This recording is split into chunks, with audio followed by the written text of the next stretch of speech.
ব্রিজের অবস্থা বেহাল, ঝুঁকি নিয়ে যাতায়াত।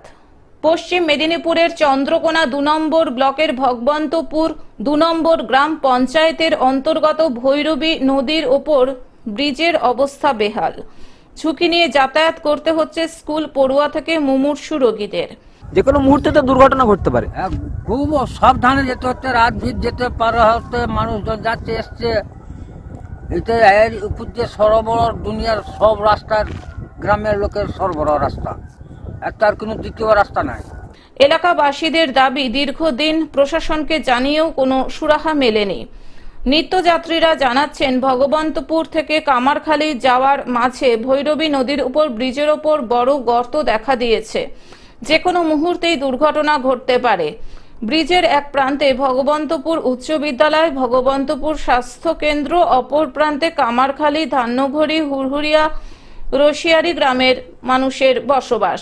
এই রাস্তাটি দিয়ে সহজেই গড়বেতা যাওয়া যায়, তাই প্রতিদিন প্রচুর মানুষের যাতায়াত এই ব্রিজের ওপর দিয়ে। কতটা ঝুঁকি নিয়ে যাতায়াত করছেন? আরে ঝুঁকি নিয়ে বলতে তো এটা তো পোলের উত্তর দিকটা তো একবারেই ভেঙে গেল, সেটা আপাতত সারাই করে চলছে। আবার দক্ষিণ দিকটা তো একবারেই গেছে, সেখানে তো মানুষ একবারে চলাফেরা করতে যদি রাত ভিড় কোনো রকমে ঢুকে যায়, জীবন নিয়ে টানাটানি হয়ে যাবে। এইটাই হচ্ছে বিষয় আর কি। মানে এটা তো সারানোর একান্তই প্রয়োজন। এক কথায় দিন গুনছেন নিত্যযাত্রী থেকে এলাকাবাসী, কবে ব্রিজের সংস্কার হবে। ভগবন্তপুর ২ নম্বর গ্রাম পঞ্চায়েতের প্রধান দয়াল লোহার জানান, কাজটি বড় কাজ, পঞ্চায়েতের পক্ষে সম্ভব নয়, তাই ঊর্ধ্বতন কর্তৃপক্ষকে জানাবো যাতে দ্রুততার সাথে কাজটি সম্পন্ন করা যায়। ওই মানে এলাকাটা ওটা থেকে আমাদেরও সব জায়গায় দপ্তরে জানানো হয়েছে। ওনারাও আমাদের আশ্বাস দিয়েছে যে খুব তাড়াতাড়ি আমরা কাজটা মানে হব, কিন্তু এখন পর্যন্ত মানে হচ্ছে না। এই জন্যে যে অবস্থা আজকেও আমি গেলাম যে পোলটার খুবই অবস্থা, মানুষ আজকে ওই এলাকার মানুষ আমাকে ঘিরেছিল, ঘিরে বলছে এই অবস্থায় আমাদের বাচ্চার ছেলে দিয়ে স্কুলে নিয়ে যেতে প্রচুর অসুবিধা হচ্ছে, বাচ্চা যদি পড়ে যায় ঠ্যাঙা ভেঙে যাবে।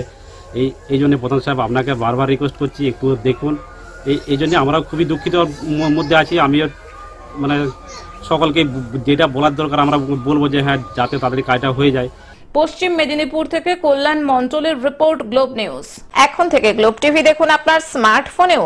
গুগল প্লে স্টোর অথবা অ্যাপল স্টোর থেকে ডাউনলোড করুন গ্লোব টিভি লাইভ অ্যাপ। এছাড়াও জিও টিভি অ্যাপ থেকেও দেখুন গ্লোব টিভি লাইভ।